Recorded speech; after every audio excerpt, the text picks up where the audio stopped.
बिस्मिल्लाहिर्रहमानिर्रहीम। अस्सलाम वालेकुम। तो उम्मीद करता हूँ कि आप सब खैरियत से होंगे और आपकी तैयारी भी अच्छी चल रही होगी। तो कुछ दिन रह चुके हैं टेस्ट में। तो ये जो दिन है ये आपके गेम चेंजर दिन है।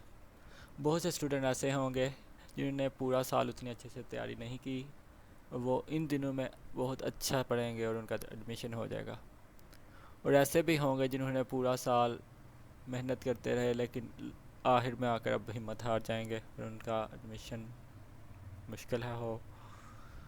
तो आज की वीडियो में मेनली मेरे उन स्टूडेंट के लिए है जो मेरे से पूछते हैं और काफ़ी ज़्यादा उनका मैसेज भी आते हैं क्या इन ये जो एक महीना 15-20 दिन इसमें प्रिपरेशन हो सकती है, तैयारी हो सकती है उनकी या नहीं।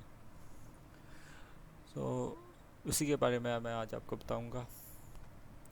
तो तकरीबन 1 लाख स्टूडेंट पंजाब से एंट्री टेस्ट में अपीयर होगा। उसमें से जो ऊपर के 50,000 वो तो बराए नाम ही अपीयर होंगे। तो जो असल गेम है वो 50,000 स्टूडेंट की है। और अगर आप समझते हो कि आप उन 50,000 में आ सकते हो फिर तो आप गेम में हो। अब वो 50,000 स्टूडेंट उनमें से जो तकरीबन 10 से 20 हज़ार होंगे वो ऐसे होंगे जिनकी तैयारी कंप्लीट ही नहीं होगी। मोस्टली फ्रेशर होंगे जिनकी वो जो इतना अच्छा कंसेप्ट नहीं अपना क्लियर कर सके। और उसके बाद जो 10,000 ऐसे होंगे स्टूडेंट जो कि पूरी बुक्स नहीं पढ़ सके, जिन्होंने एक ने कुछ ने पंजाब टेक्स्ट बुक पढ़ी होगी, कुछ ने फेडरल पढ़ी होगी, मतलब वो दोनों को साथ लेकर नहीं चल सके। उनका कंसेप्ट भी अच्छा है लेकिन दो बुक्स ना पढ़ने की वजह से वो रह जाएंगे। जो असल खेल है वो है 20,000 स्टूडेंट्स का जो कि पूरी कोशिश करेंगे एडमिशन लेने के लिए। तो सबसे पहले आपने कोशिश करनी है उन 20,000 स्टूडेंट्स में आना है। और ये कैसे होगा? ये सिर्फ आप अगर मेहनत करोगे फिर ही हो सकेगा, क्योंकि वो रेस में काफ़ी आगे निकल चुके हैं। तो आपने वो रास्ता भी कवर करना है और ये मुश्किल ज़्यादा नहीं है। अगर आप कंसेप्ट अभी बहुत दिन है, अगर देखा जाए आप कंसेप्ट बेहतर करो, अपना प्रैक्टिस करो मैक्सिमम। अगर वो 10 घंटे पढ़ रहे हैं तो आप कोशिश करो 15 घंटे पढ़ो और क्वालिटी टाइम पढ़ो। सिर्फ क्वांटिटी को ना देखो। आपने 15 घंटा पढ़ा है तो अच्छे से पढ़ो, आपको कंसेप्ट सारा क्लियर हो। और कंसेप्ट क्या है? जो मेरे नज़दीक कंसेप्ट का मीनिंग है वो ये है कि अगर बुक में फ़र्ज़ करो लिखा है कि 20% ब्लड जाता है किडनीज़ को, और अगर हम कहते हैं कि एक किडनी को कितना ब्लड जाता है तो वो आपका कंसेप्ट हो जाएगा। इस तरह फिज़िक्स में है कि अगर वायर को हम स्ट्रेच करें और लेंथ डबल हो जाए तो रेजिस्टेंस पर क्या अफेक्ट होगा, ये आपका कंसेप्ट है। मतलब बुक लाइंस के अलावा अगर बुक लाइंस को मॉडिफाई कर दें तो ये आपका कंसेप्ट है। तो अब बात करनी है आपने इन दिनों में तैयारी कैसे करनी है। तो सबसे पहले अगर तो आपने काफ़ी टाइम से नहीं पढ़ा और आपका कंसेप्ट उतना अच्छा नहीं है तो आपने सबसे पहले किसी भी टीचर के लेक्चर ज़रूर लेने हैं, चाहे स्टेप के ले लें, किप्स के ले लें, या वैसे अगर यूट्यूब पर कोई लेक्चर अवेलेबल है तो वो आप ले सकते हो नोल। और उसके लेक्चर के दौरान कोशिश करो अपने नोट्स बनाओ। इसके अलावा बाकी आपको ग्रुप्स वगैरह से भी काफ़ी ज़्यादा नोट्स वगैरह मिल जाएंगे हैं, तो वो भी रीड कर लो। आपने लेक्चर ले लिया, नोट्स बना लिए, अब आपने करना है बुक रीडिंग करनी है। और बुक सिर्फ अब आपने पंजाब नहीं पढ़नी, पंजाब और फेडरल दोनों टेक्स्ट बुक पढ़नी है। और उसके बाद फिर आपने प्रैक्टिस शुरू कर देनी है, जो कि मटेरियल आपके पास अवेलेबल होगा, ग्रुप में अवेलेबल है, तो आप शुरू कर दो।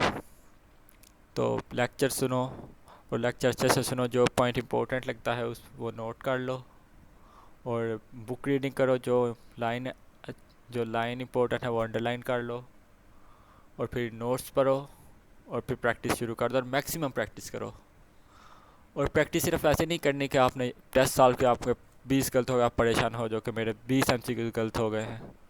इस पर परेशानी वाली कोई बात नहीं। आपने वो 20 MCQ आप डिस्कस करने हैं, टीचर से डिस्कस कर लो, ग्रुप में डिस्कस कर लो, या वैसे ही अगर आपको आंसर पता चलता है तो मोस्टली ऐसा होता है कि इंसान को पता चल जाता है कि यार यही आंसर बनना था, मैंने गलती से वो दूसरा लगा दिया। तो वो अपना कंसेप्ट वो भी क्लियर कर लो। मतलब आप गलतियों से अपनी सीखो। और बाकी ये है कि अल्लाह को बहुत ज़्यादा याद करो और ये दिन है आपकी मेहनत करने के, और मैक्सिमम मेहनत करो, खुद पर यकीन रखो, अल्लाह पर यकीन रखो कि जो भी होगा बेहतर होगा आपके हक़ में। ये टाइम बहुत मुश्किल है। अब जो अगले 20 दिन है इसमें टेंशन बढ़ेगी, प्रेशर भी बढ़ेगा, लेकिन सरवाइव सिर्फ वही करेगा जो हिम्मत नहीं हारेगा और मेहनत करता रहेगा, जिसे खुद पर यकीन होगा कि वो ये कर सकता है। बाकी अभी मैं बताऊंगा कि आपने मुख्तलिफ सब्जेक्ट वाइज किस तरह पढ़ो इन कुछ दिनों में।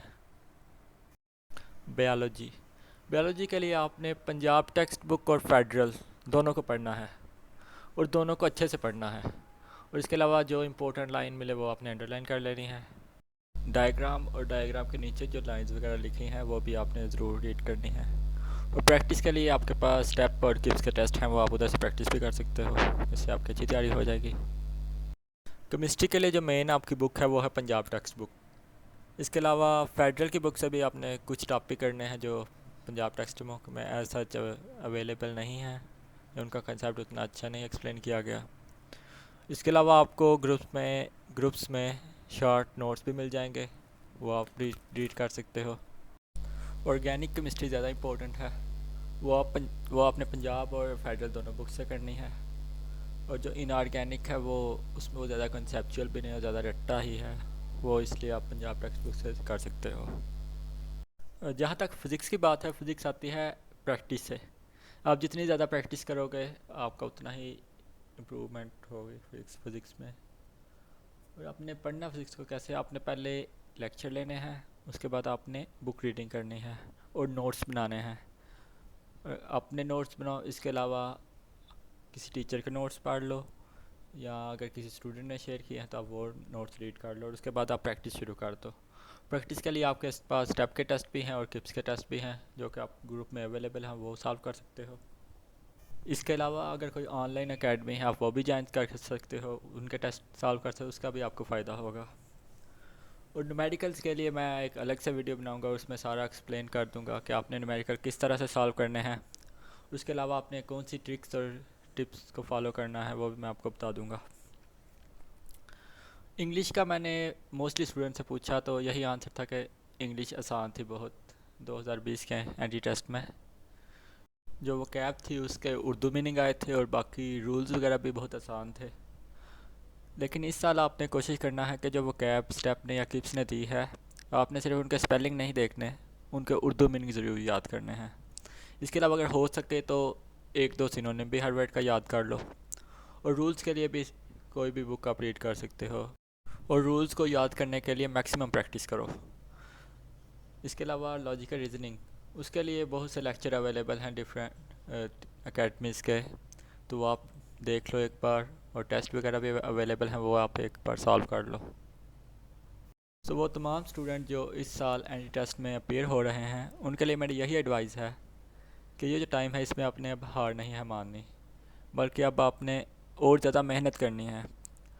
और यही दो मेहनत का नतीजा ये होगा कि आप अपने ड्रीम कॉलेज में भी जाओगे, अगर ना भी जाओ तो आपका मेडिकल कॉलेज में एडमिशन होगा। और जो रह भी जाएंगे उनके लिए भी यही एडवाइस है कि अगर तो आप फ्रेशर हो तो एक बार रिपीट कर लो, और अगर आप रिपीटर हो तो आप किसी यूनिवर्सिटी में एडमिशन ले लो और अगले साल फिर से एक बार एंट्री टेस्ट दे लो। अपना ख्याल रखो, अपने घर वालों का ख्याल रखो, और अल्लाह ताला को बहुत याद करो। अल्लाह ताला आप सबको कामयाब करे। अल्लाह हाफिज़।